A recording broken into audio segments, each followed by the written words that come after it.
Hello दोस्तों, स्वागत है आपका मेरे यूट्यूब चैनल पर जिसका नाम है नेक्स्ट एग्जाम वीकली। मैं बहुत ही इंपॉर्टेंट सीरीज़ लेके चल रहा हूँ हिंदी की, जो क्वेश्चन लगभग सभी एग्ज़ाम में आ चुके हैं। मतलब कि बहुत से एग्ज़ाम मैंने देखे, उसमें ये क्वेश्चन आ रखे थे और बहुत ही बार रिपीट हुए हैं, तभी मैंने ये क्वेश्चन लिए हैं और ये क्वेश्चन बार बार आते रहते हैं। तो वही क्वेश्चन लिए हैं। तो उम्मीद है आपको वीडियो पसंद आएगी। वीडियो पसंद आएगी तो वीडियो को लाइक कीजिएगा, शेयर कीजिएगा।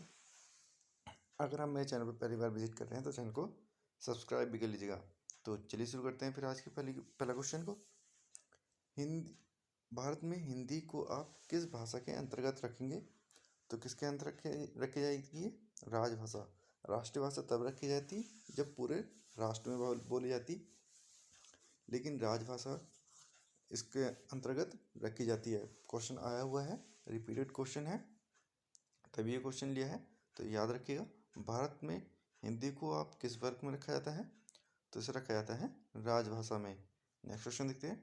हिंदी किस भाषा का शब्द है? यह है फारसी का। बहुत ही बार रिपीट हुआ है और बार बार क्वेश्चन आता रहता है, तो याद रखिएगा, हिंदी किस भाषा का शब्द है? यह है फारसी का। और क्वेश्चन आता है कि उर्दू किस भाषा का शब्द है? तो वो है तुर्की का। तो दोनों याद रखिएगा, उर्दू है तुर्की का और हिंदी है फारसी का। दोनों ही याद रखने हैं, इंपॉर्टेंट क्वेश्चन है, आते रहते हैं बार बार एग्जाम में। नेक्स्ट क्वेश्चन है, निम्न में से कौन सी भाषा देवनागरी लिपि में लिखी जाती है? तो कौन सी भाषा? मराठी। मराठी जो है देवनागरी लिपि में लिखी जाती है। इंपॉर्टेंट क्वेश्चन है, आया हुआ है, तो याद रखिएगा कि मराठी देवनागरी भाषा में लिखी जाती है। नेक्स्ट क्वेश्चन देखते हैं। हिंदी भाषा किस लिपि में लिखी जाती है? तो सभी को पता होगा कि हिंदी भाषा देवनागरी लिपि में लिखी जाती है। ये भी क्वेश्चन बहुत बार आया हुआ है कि हिंदी भाषा किस लिपि में लिखी जाती है? देवनागरी लिपि में। नेक्स्ट क्वेश्चन देखते हैं। वर्तमान में हिंदी का प्रचलित रूप कौन सा है? तो वर्तमान में हिंदी का प्रचलित रूप कौन सा है? खड़ी बोली। याद रखिएगा, वर्तमान में हिंदी का प्रचलित रूप कौन सा है? खड़ी बोली। इंपॉर्टेंट क्वेश्चन है।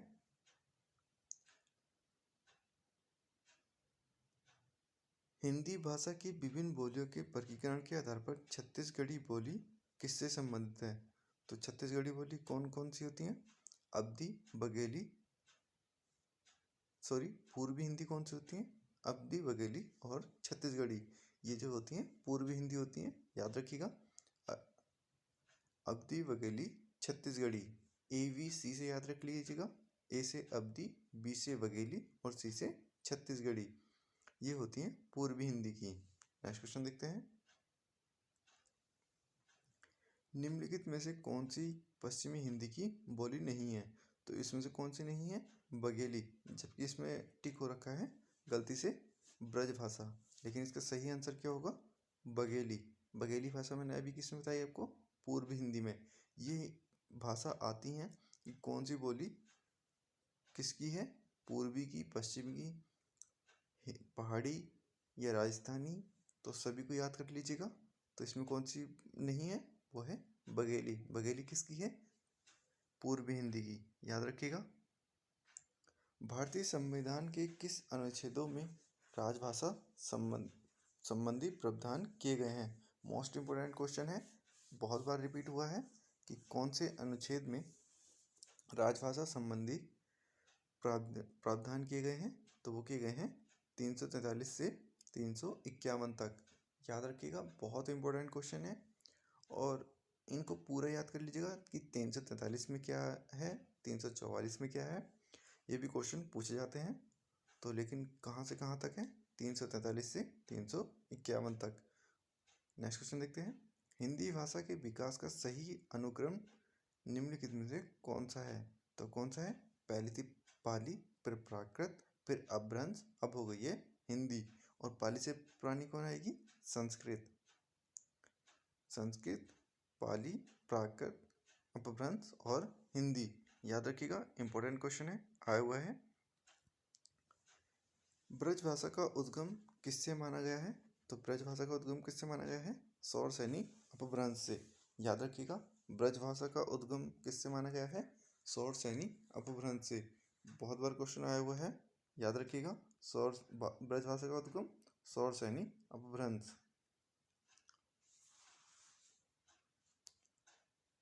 मगही किस उपभाषा की बोली है? तो मगही किस भाषा की उपबोली है, ये भी याद रखना। उपबोली से क्वेश्चन आते हैं, मैंने आपसे बार बार बताया है, और क्वेश्चन आपको मिल जाता है। तो यह है बिहारी की। मगही, मैथिली और भोजपुरी, ये 3 भाषाएं किस में आती है? ये आती हैं बिहारी में। याद रखिएगा, मगही, मैथिली और भोजपुरी 3 भाषा आती हैं बिहारी में। याद रखिएगा, मोस्ट इम्पोर्टेंट क्वेश्चन है ये। इनमें सभी अपनी बोलियां याद कर लीजिएगा और बोलियों की उपभाषा भी। मोस्ट इम्पोर्टेंट क्वेश्चन है, हर बार रिपीट होता है, आपके एग्जाम में मिल जाएगा अगर उसमें ठीक ठाक हिंदी दी हुई है तो। नेक्स्ट क्वेश्चन देखते हैं, भारत की प्राचीनतम भाषा कौन सी है? तो भारत की प्राचीनतम भाषा कौन सी है? वैदिक संस्कृत। याद रखिएगा, वैदिक संस्कृत भाषा की प्राचीनतम भाषा है। नेक्स्ट देखते हैं, आज विश्व में कितनी भाषाएं व्यवहार में लाई जा रही हैं? तो किसने लाई जा रही हैं? 3000। याद रखिएगा, विश्व में लगभग 3000 भाषाएं व्यवहार में लाई जा रही हैं। नेक्स्ट देखते हैं, किस तिथि को हिंदी को राजभाषा बनाने का निर्णय लिया गया? तो किस तिथि को लिया गया था? 14 सितंबर 1949 को। 14 सितंबर 1949 को हिंदी को राजभाषा बनाने का निर्णय लिया गया था, और इसी कारण 14 सितंबर को हिंदी दिवस मनाया जाता है।